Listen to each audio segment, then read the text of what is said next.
Hola, ¿qué tal? Bienvenidos a mi canal. Hoy os voy a enseñar a cómo enraizar esquejes de olla. Los esquejes de olla es recomendable que tengan al menos entre 15 y 20 centímetros de largo. Es importante que el esqueje tenga entre 2 o 3 nudos. El nudo es esta parte de aquí donde le salen las hojas, que es la zona donde concentran las hormonas de crecimiento. Si cortáis vosotros mismos los esquejes, hacedlo justo por debajo del nudo. De esta forma ayudaremos a la planta a echar raíces. Aprovechad a principios de primavera, antes de que la planta madre empiece a crecer.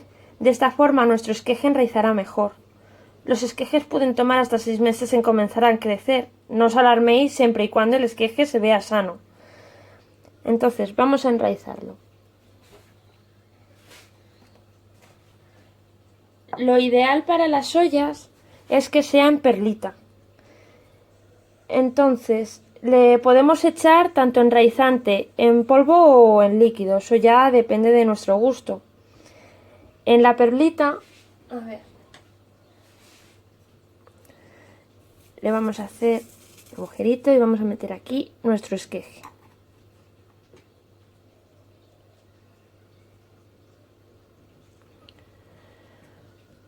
La perlita procurad que siempre esté húmeda, no la encharquéis, o sea que esté húmeda.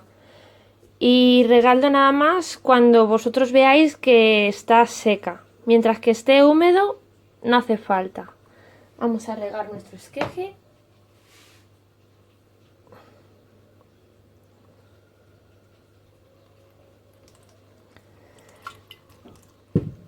Mirad, de esta forma, con este tipo de maceta, el agua sobrante va a salir para afuera y al tener tantos agujeros va a respirar.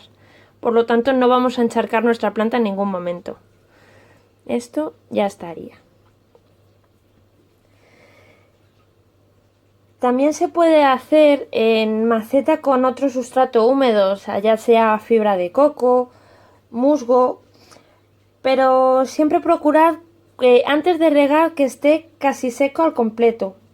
Las ollas son epífitas, por lo que las raíces necesitan mucha oxigenación. Un exceso de agua puede podrir rápidamente la planta antes de que comience a echar raíces. No es aconsejable poner los esquejes en agua por este mismo motivo, o sea, si dejamos el esqueje directamente en un vaso de agua, lo más seguro es que por mucho que empiece a echar raíces, se va a pudrir antes de que lleguen a desarrollarse.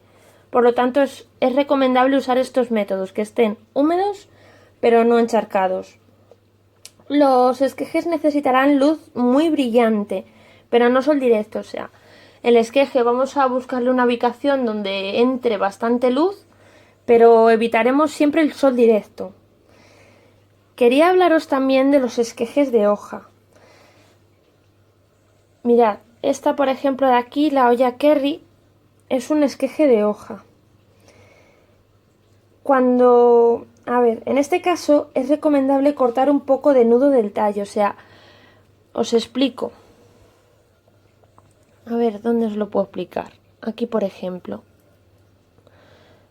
Cuando vayáis a hacer un esqueje de hoja, no hagáis como las suculentas, por ejemplo, que al girar un poquito sale la hoja sola. No. En el caso de las ollas, es recomendable cortar un poquito del nudo, que como os acabo de decir hace un ratito, es aquí donde concentran las hormonas de crecimiento. Entonces, una hoja en sí sola, si la arrancamos, tiene menos probabilidades de desarrollar una planta que si lo hacemos directamente cogiendo un poquito de nudo. De esta forma aumentaremos las probabilidades de que se desarrolle una nueva planta. Las hojas no siempre van a desarrollar una planta, pero sí, lo más seguro es que sí saquen raíces. Entonces, esto es muy común en la olla Kerry, que cuando vamos a comprarla en la tienda nos encontramos la hoja, pero es poco probable que de aquí nos salga una planta.